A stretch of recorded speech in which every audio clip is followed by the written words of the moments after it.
జేసీ అశ్విత్ రెడ్డి గారు. ధన్యవాదాలు అధ్యక్ష. అవకాశం వస్తుందో లేదో అనుకుంటుంటే అధ్యక్ష చాలా మంది ఉన్నారని చెప్పి. రాదు ఏమో అధ్యక్ష చాలా మంది పేర్లు ఇచ్చారన్నారు. ఆయన కూడా థ్యాంక్ యూ. ఏందన్నా అధ్యక్ష, ఈరోజు బడ్జెట్ నేను ఒకటి అంటా అధ్యక్ష, ఒకే ఒక పదం వాడతా. ఈ బడ్జెట్ ఒక ఫెంటాస్టిక్ బడ్జెట్ అధ్యక్ష. ఎందుకంటే ఈ budget is an all inclusive package లాగా ఉంది అధ్యక్ష. కేవలం ఒక పథకాలకే కాకుండా డెవలప్మెంట్కి కూడా మనకి ఈ రాష్ట్రం ముందుకు పోవాలని చెప్పి ఏదైతే మన కళ ఉందో 2047 అని, అది మన గమ్యం చేరుకోవడానికి బడ్జెట్ ఉందని చెప్తా అధ్యక్ష. ముఖ్యంగా ఇరిగేషన్కి ఈరోజు 18,000 కోట్లు కేటాయించారంటే అధ్యక్ష, అక్కడే అర్థమైపోతుంది మన బడ్జెట్ దాని గురించి. అధ్యక్ష, నిన్నగాక మొన్న నేను మన ముఖ్యమంత్రి గారి దగ్గరికి వెళ్ళాను అధ్యక్ష.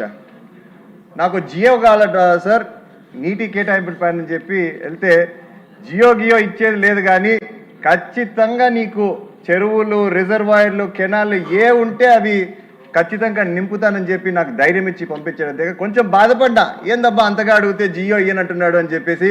కానీ అధ్యక్ష, చెప్పిన మాట విధంగానే ఏదైతే చెప్పారో ప్రతి ఒక్క రిజర్వాయర్ అన్ని మాకు నింపారు అధ్యక్ష. ప్రతి ఆయకట్టుకు నీళ్ళు వచ్చే విధంగా చేశాడు అధ్యక్ష. కానీ ఇక్కడ చిన్న సమస్య ఒకటి ఉంది అధ్యక్ష, పిల్ల కాలువలు. మీ అందరికి తెలిసే ఉంటుంది అధ్యక్ష, 2014 నుంచి 19 మధ్యలో మన ప్రభుత్వం అప్పుడు చాలా కెనాల్స్ చేపట్టింది అధ్యక్ష.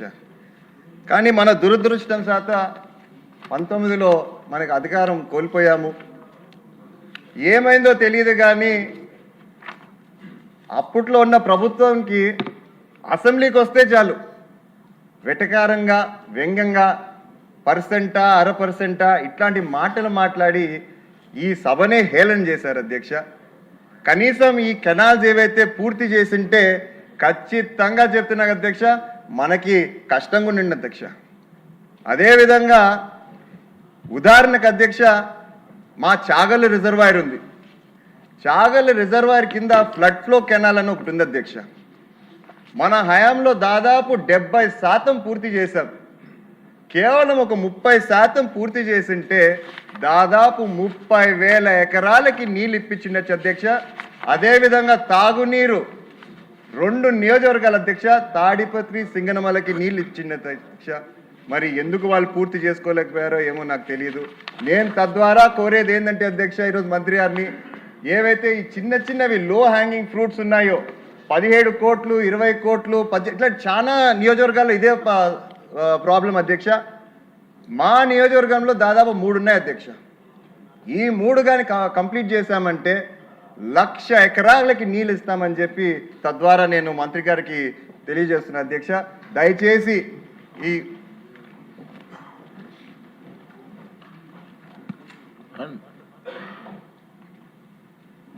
అదేవిధంగా అధ్యక్ష, మన ముఖ్యమంత్రి గారు ఆదేశించారు అధ్యక్ష, ఫైనాన్స్ డిపార్ట్మెంట్లో మన మంత్రి గారు బడ్జెట్ కేటాయించారు అధ్యక్ష. అదేవిధంగా మన మంత్రి గారు అమలు చేశారు అధ్యక్ష. వీళ్ళందరితో పాటు మరొక డిపార్ట్మెంట్కి నేను ధన్యవాదాలు చెప్పాలనుకుంటున్నాను అధ్యక్ష. అది మన ఎస్సీ గారు, సిఈ గారు, లస్కర్లు అయితేనేమి, వీరందరూ రాత్రింపగలు పనిచేశారు అధ్యక్ష. ముఖ్యంగా మొన్న ఫామ్ అయిన మన వాటర్ అసోసియేషన్ ప్రెసిడెంట్స్ కూడా అధ్యక్ష. ఇది ఎందుకంటున్నానంటే అధ్యక్ష, నిన్నగాక మొన్న 2 ఎమ్మెల్యేలు అధ్యక్ష మన సభలో ఉన్నారు అధ్యక్ష. ఈరోజు మన రాధాకృష్ణ గారు, మన సాంబన్న గారు మా ప్రాంతానికి వచ్చారు అధ్యక్ష. వస్తే ఒకటే అడిగారు, బాగున్నావా లేదో కూడా అడగలేదు అధ్యక్ష. నన్ను ఒకటి అడిగారు, ఎవరయ్యా మీ ప్రాంతం కరువు ప్రాంతం అని చెప్పారు అని అడిగారు అధ్యక్ష. నాకు ఆశ్చర్యం, ఎందుకు ఇట్లా అంటున్నారని చెప్పి. అధ్యక్ష, వచ్చి రాని నీళ్లతోనే మా వాళ్ళు ఒక కరువు ప్రదేశాన్ని పచ్చ ప్రదేశంగా మార్చారంటే ఒక్కసారి ఊహించుకోండి అధ్యక్ష. రేపు కానీ మన ఇంటర్లింకింగ్ ఆఫ్ వాటర్ ఏదైతే రివర్స్ అని జరిగిందంటే ఏ విధంగా ఉంటుంది అధ్యక్ష.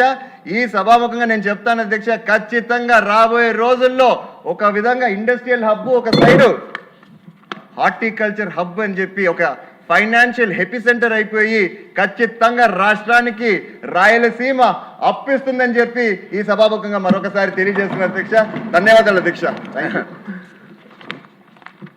సార్ మీ సమాధానం చెప్పే ముందు మినిస్టర్ గారు ఇప్పుడు సభ్యులందరూ చెప్పిన దాంట్లో మినిస్టర్ గారు